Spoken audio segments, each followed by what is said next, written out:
Greetings everyone, welcome to Advance. This game was played in Checkmate USA. Checkmate India was the USA match that happened today itself, and by now, all of you must know the score. The score did not go India's way, but I don't think it's something to be mad about, simply because of the fact that there was a lot of disadvantage. So, right from the opening, and this is simply because that the person with the home advantage is gonna have all the cheers, and once you have that, all the noise nuisance and all of those things, it affects just players game. And not only that, the person with the home advantage also has all the white pieces, so USA all have white pieces. And in the time format that we have, most Indian players said that they were not familiar with the time format, and also the fact that with the white pieces you could get to direct the flow of the game, so it always comes in handy when you want to attack and when you want to try and win the game.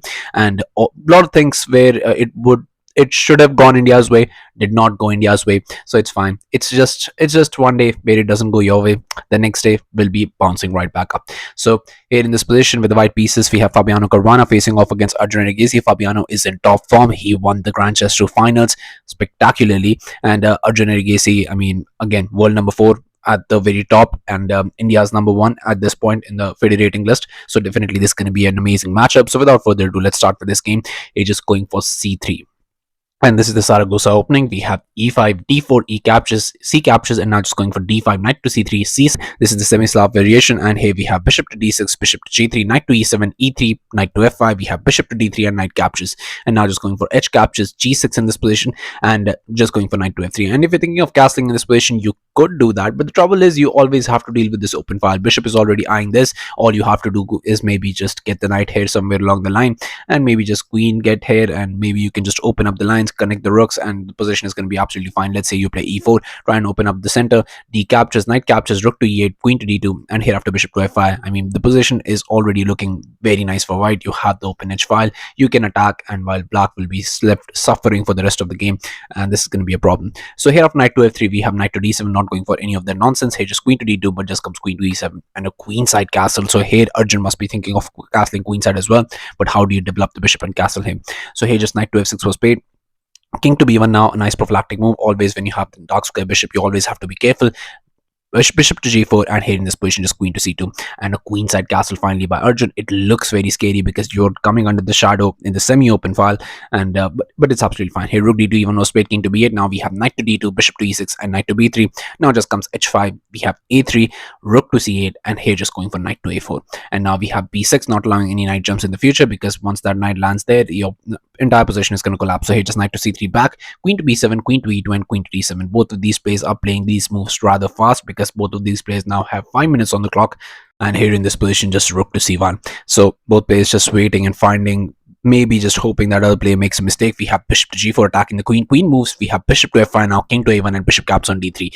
Queen captures, knight to g4.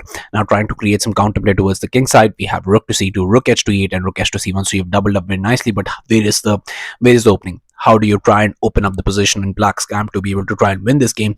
The thing is that it is not that easy. It just queen to b7. Now just comes knight to d1. Now those looks are looking at each other, but just a5. And a5 is a very nice move. Knight to d2, we have king to a7, and just knight to f1. Those knights are not decently placed. That's why here slightly, just a little bit slightly, but Engine is preferring black here. And if you go for a move like c5 in this position, you want to have that break, and this is the only break in the position. So you would want to go for c5, and after d captures, most likely bishop captures is not going to be the move. Maybe it's going to be b captures, but still the game could go on. White would be slightly better, but the thing is that black is the one who had this break, and it's just about executing at the right time, and only then you'll be able to do something. So after knight to f5, we have f5, not going for it right away, but knight to d2. We have rook to c7, f4 now, and just knight to f6, knight to f2, rook to e6, and just queen to b3. Again, is this the right time to execute c5? But it might just be, because here if you go for c5, we have d captures, b captures, and if you trade queens in this position, then the thing is that white's position is going to be black's position is going to be absolutely amazing, because the thing is that even if you're eyeing the rook here and your position is looking very nice, it's not that nice as it's supposed to be, because just by looking at this position you can tell that this pawn is weak. These are double pawns. Yes, you have some pressure towards the f file, but once you capture, there's going to be double central pawns. You're going to execute full, pressure towards the center. You don't have any breaks. You're going to be stuck defending for the rest of the game, and that is not the game you want to play with the white pieces. So here after queen to b3, we have knight to e4, but knight to e4 is not a good move. The move that you wanted to play was c5, and this was the right time to execute it, but Arjun missed it. Now is he going to be pushed to the back foot? Hey, knight caps on e4 was played. F captures g4 now, because now you get this cheap 4 break and you're undoubling your pawns. That's the idea. Hey, b5 was played, but now just comes g captures g4, and if you take this, it's still the knight gets into the game. You can just remaneuver the knight here, and there will be immense pressure along this line. And the thing is that you're gonna have to maybe take, but once you take this, then you get 2 double pass pawns. It's gonna be very, very annoying. Here just a4 was played, pushing the queen back. Queen to a2, h captures, and now just going for knight captures. We have queen to b6, and now just comes rook to c3. We have king to b7, knight to e5, and bishop captures. You cannot allow the knight to remain there. But the thing is that in engine evaluation you can. So that's the entire point about it. Although you have immense pressure, there is no easy way to capture. I can just move the bishop out of the way, and maybe I can just set up some nice defense in this position where everything is guarding everything, but it's still a very difficult position to hold. In rapid time format, you're just not going to be able to find all of the right moves. So here bishop caps on e5 was played, but now just comes this, and still the position is very, very difficult, because here these 2 connected pass pawns are going to be the nuisance of the problem. And here just comes rook to f7. Now just comes this very nice rook to c5, rook to h7, and here just queen goes back to b1, rook to h3, queen to c2. And in this position, what do you even do? You cannot even capture here. If you capture rook caps on c3, e3, now just comes this f5, and there is nothing you can do in this position to survive in this position. If you go for rook caps on e5, then just comes rook captures, your entire position collapses, and you can just basically resign in this position. There is nothing you can do.